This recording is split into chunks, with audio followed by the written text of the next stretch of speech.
समाजवादियों ने की कोरोना के खात्मे की दुआ।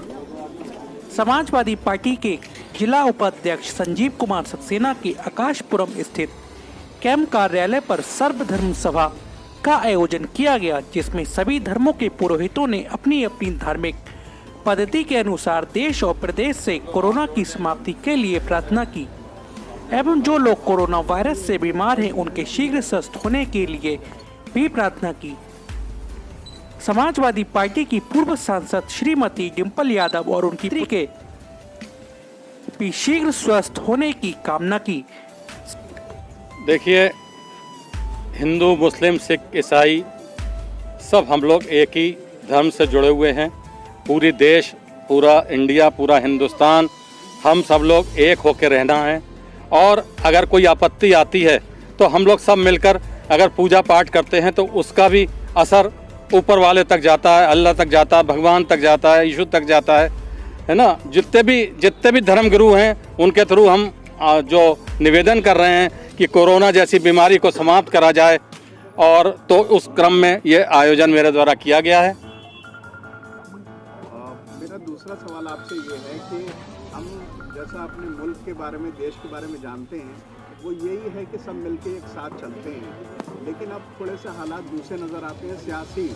तो इस बारे में आपका क्या कहना है? सियासी तो हमेशा ही, आज़ादी के समय से सियासी जो हालात हमेशा अलग ही रहे, और उस अलग रहने के कारण ही हमारा पाकिस्तान अलग हुआ, इंडिया अलग हुआ, और आज हम लोग हिंदुस्तान के निवासी हैं और हिंदुस्तान में हम एकता का प्रतीक हैं। हिंदू, मुस्लिम, सिख, ईसाई जो भी हैं, हम सब लोग एक गुलदस्ते की तरह रह रहे हैं। और आज की प्रार्थना सभा हमारी ये जता रही है कि जो भी आज की तारीख में कोरोना से पीड़ित हैं, ओमिक्रॉन से पीड़ित हैं, उन सब लोगों के लिए हम लोग यहाँ बैठ के दुआ कर रहे हैं कि वो जल्द से जल्द स्वस्थ हों। इसलिए हम लोग प्रार्थना सभा का आयोजन कर रहे हैं, और मैं ये ऐसी अपेक्षा भी करता हूँ कि जब सब लोग मिलकर कोई प्रार्थना करते हैं तो प्रभु भी उसको स्वीकार करते हैं। पैगाम ये है कि इस वक्त जो देश के हालात हैं, तो जो देश के हालात के लिए बहुत ज़रूरी है जो भाईचारा है, भाईचारा कायम होना बहुत ज़रूरी है। हिंदू, मुस्लिम, सिख, ईसाई सब आपस में मिलकर के जो एक माहौल बन रहा है कोरोना के बाद, कोरोना से पहले जो एक माहौल बना था, ये दूरियां थोड़ी बढ़ी थी लोगों में, लेकिन कोरोना से इतना फ़ायदा भी हुआ है, नुकसान ये हुआ है कि बहुत से हमारे साथी लोग चले गए, हमारे बहुत से अजीज़ लोग चले गए, लेकिन फ़ायदा ये हुआ है कि ये दूरियां भी कम हुई हैं। तो मैं यही पैगाम देना चाहूँगा, जो ये दूरियां कम हुई हैं हिंदू, मुस्लिम, सिख, ईसाई में, तो ये दूरियां अब कम नहीं होना चाहिए। जो फासिस्ट ताकतें इसको दूर करने की फिर कोशिश कर रही हैं, तो मैं यही सबसे पैगाम देना चाहता हूँ कि ये अब दूरियां कम नहीं होना चाहिए, और सब मिलकर के समाजवादी पार्टी को कामयाब करें और इस फासिस्ट सरकार को उखाड़ के फेंकें। इसका जाना बहुत ज़रूरी है, देश हित में ज़रूरी है, संविधान हित में बहुत ज़रूरी है। तो आज यहाँ पर प्रोग्राम रखा गया है, क्या मेन उसका उद्देश्य है? इसका मेन उद्देश्य राजनीति से है या फिर सिर्फ कोरोना से ही है? मैं आपको इसका उद्देश्य बहुत स्पष्ट शब्दों में बताने का प्रयास कर रहा हूँ। देश में कोरोना की तीसरी लहर आ रही है। एशिया के जितने भी देश हैं वो कोरोना से ग्रसित हो रहे हैं धीरे धीरे। आप देखिए, साउथ अफ्रीका और अफ्रीका से कोरोना फैला, लेकिन हमारे देश के प्रधानमंत्री जी ने कोई भी जो फ्लाइट्स है साउथ अफ्रीकन देशों की, उस पर बैन नहीं लगाया, और जो इंग्लिश कंट्रीज हैं उन्होंने सब ने बैन लगा दिया। तो अब हमारे पास सिर्फ एक रास्ता बचा था कि हम बैठकर दुआ करें, खुदा से ये दुआ मांगें कि हमारे देश को, हमारे प्रदेश को, जन जन को कोरोना जैसी महामारी से बचाए। इसलिए आज हमने यहाँ पे सर्वधर्म सभा का समाजवादी पार्टी के बैनर तले, समाजवादियों के तत्वाधान में यहाँ पे हमने उसका आयोजन किया है। और हमारा उद्देश्य यहाँ पे ये है कि जो लोग बीमार हैं, जो लोग पीड़ित हैं, वो लोग कोरोना से मुक्ति पाएं, और जो कोरोना और ओमिक्रॉन ने हमारे देश में धीरे धीरे पंजे गाड़ने की कोशिश कर रहा है, अल्लाह ताला उसको नाकामयाब करे और हमारे देश को इस बीमारी से महफूज रखे। उसके साथ साथ हमारी पूर्व सांसद आदरणीय डिंपल भाभी जी और उनके पुत्री और तमाम जो लोग बीमार हैं उन सबको भी स्वस्थ हो, ऐसी हम लोगों की मनोकामना है, ऐसी हम लोगों की दुआ है।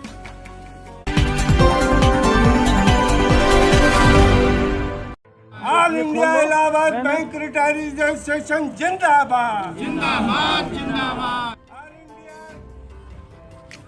All India Allahabad bank retired association के आह्वान पर राष्ट्रव्यापी आंदोलन के तहत Indian bank civil lines branch पर इलाहाबाद बैंक के रिटायर्ड ने धरना देकर जोरदार प्रदर्शन कर इंडियन बैंक की भेदभावपूर्ण नीति का पुरजोर विरोध किया। बरेली से अवधेश शर्मा की रिपोर्ट। बरेली रूबरू। एलएफसी का एरियर और 7 डेज पीएल लीव सबको दो।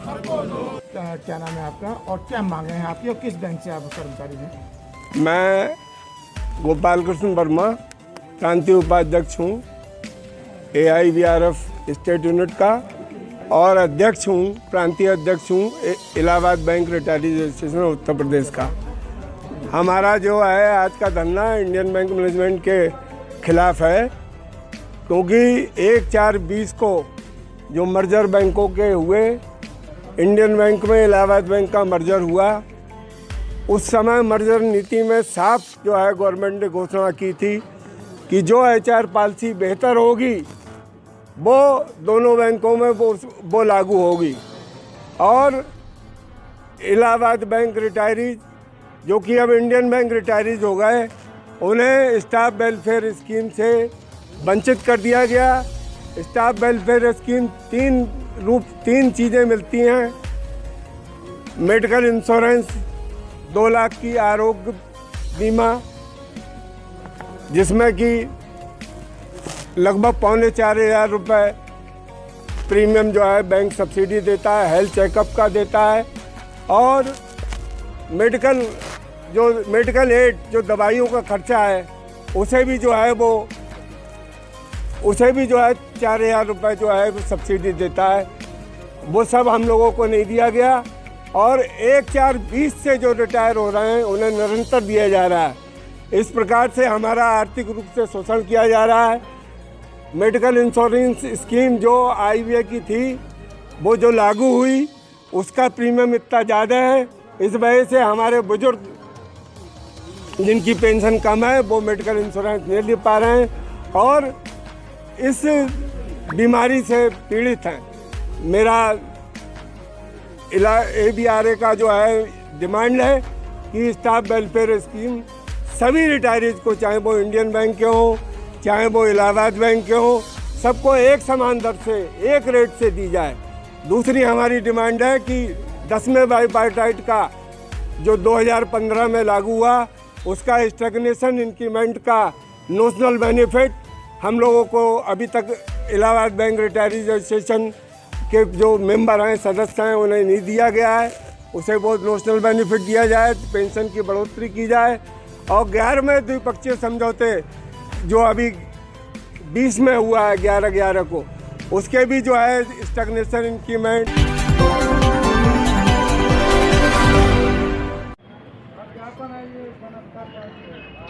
बरेली जन अधिकार पार्टी ने राष्ट्रपति को संबोधित ज्ञापन जिलाधिकारी बरेली को दिया। बरेली से अवधेश शर्मा की रिपोर्ट। बरेली रूबरू।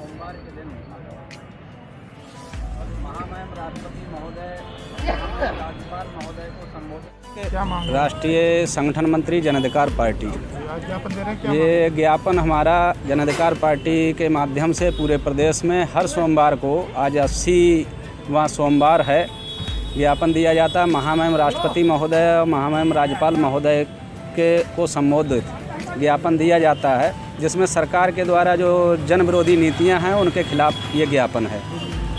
तो आज सोमवार है, आज जिलाधिकारी महोदय को हम सब लोग, ये हमारे जिलाध्यक्ष जी हैं दयाशंकर साक्य जी, बरेली जिला के जिलाध्यक्ष हैं, ये जिला महासचिव हैं ओम प्रकाश मौर्य जी, तो हम लोग आज ज्ञापन देने आए। ज्ञापन में क्या मांगा है? ज्ञापन में मांगे हैं कि जो खाद बीज दवाओं के पैसे लगातार बढ़े हैं वो कम होने चाहिए, डीजल पेट्रोल के दाम कम होने चाहिए, और जो कृषि के कानून अभी सरकार ने 3 वापस लिए हैं, उनके लिए भी हम मांगे करते थे, वो वापस लिए हैं। लेकिन MSP का अभी कानून नहीं बनाया है, उसकी अभी मांग है कि MSP का गारंटी का कानून हो, जिससे कि कोई भी व्यक्ति सरकारी अथवा प्राइवेट में 1 पैसा भी कम, जो रेट सरकार ने निर्धारित किया उससे 1 पैसा भी कम में कोई ख़रीदारी करे तो उस पर कानूनी कार्रवाई की जाए, इस प्रकार का हो। ये हमारी मांगे हैं। और भी बहुत सारी मांगे हैं जो हमारी पढ़ाई लिखाई कई तरीके की है, हर प्रकार के बोर्ड में दूसरे तरीके का सिलेबस है। वो पाठ्यक्रम एक जैसा होगा तो कंपटीशन में बच्चे बैठेंगे तो एक समान वो लोग पास हो पाएंगे। आधे बच्चे कंपटीशन से बाहर हो जाते हैं सिलेबस एक समान ना होने के कारण। तो इस प्रकार की हमारी बहुत सारी मांगें हैं।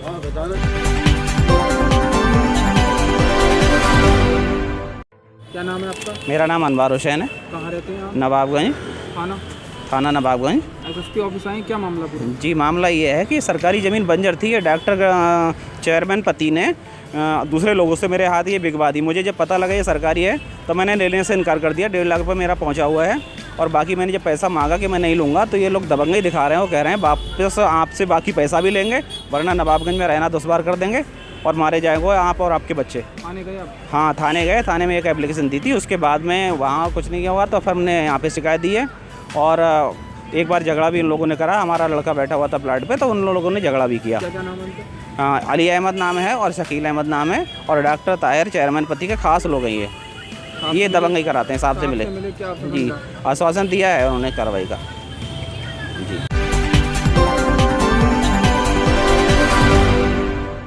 सर आपका? मेरा नाम प्रमोद गौरव है और मैं यहाँ पर अधिवक्ता प्रकोष्ठ विश्व हिंदू महासंघ का जिलाध्यक्ष हूँ। एसएसपी ऑफिस आए हैं, क्या मामला है? ये कल समाचार हमने पढ़ा था दैनिक जागरण में 26 तारीख के पेपर में, प्रश्न नंबर 15 पे। उसमें एक बयान दिग्विजय सिंह का छपा हुआ है। उन्होंने कहा है कि जो गाय हमारी अपने गोबर में लौट जाती है, वो मल में लौट जाती है, वो हमारी माता नहीं हो सकती। उसके गौमांस खाने में कोई बुराई नहीं है। इससे हमारी धार्मिक भावनाएँ आहत हुई हैं। इसको लेकर के हमने एसएसपी साहब को एक ज्ञापन दिया है कि इनके खिलाफ कार्रवाई की। क्या कहा? क्या साहब ने क्या आश्वासन मिला आपको? उन्होंने ये कहा कि मैं इसको दिखवाता हूँ और कार्रवाई करता हूँ।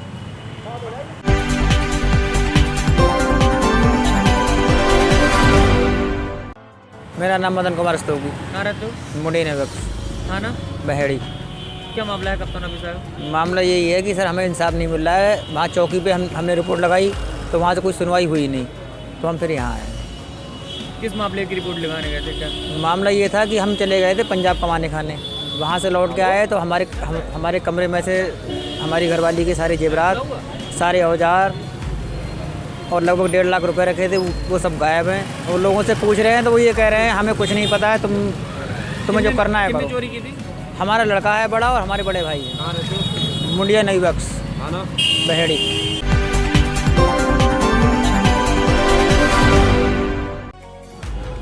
क्या नाम है भैया? मेघपाल। कहाँ रहते हो? बहेड़ी, ग्राम मविकाजियान। थाना कौन सा लगता है? थाना शेरगढ़। क्या समस्या है? एसएसपी ऑफिस आए? मोबाइल चोरी और नकदी चोरी हुआ। पैसे कितने पैसे चोरी हुए? पैसे 21,500 रुपये तो मेरे चोरी हुए और एक लड़के के और हुए 5,000 रुपये और एक मोबाइल, लमसम 5 मोबाइल चोरी हुए। थाने में शिकायत की थी? हाँ, थाने में शिकायत हुई। तो क्या हुआ? थाने की कार्रवाई चल रही है लेकिन हम जल्दी से जल्दी ढूंढना चाह रहे हैं। हमें मोबाइल है ज़रूर। कार्रवाई की? हाँ, कार्रवाई हो रही है। अभी तक तो फिलहाल नहीं हुई है लेकिन अब हो रही है कार्रवाई। लेकिन हम पुलिस क्या कहती थाने जाते थे? पुलिस तो अपनी इंक्वायरी करी थी और फिर बोले नंबर लग जाएगा सर्विलांस में, लेकिन हम यहाँ पर आए सीधे। साहब से मिलने आए? जी, साहब के पास अभी गए नहीं, अब जाने वाले हैं।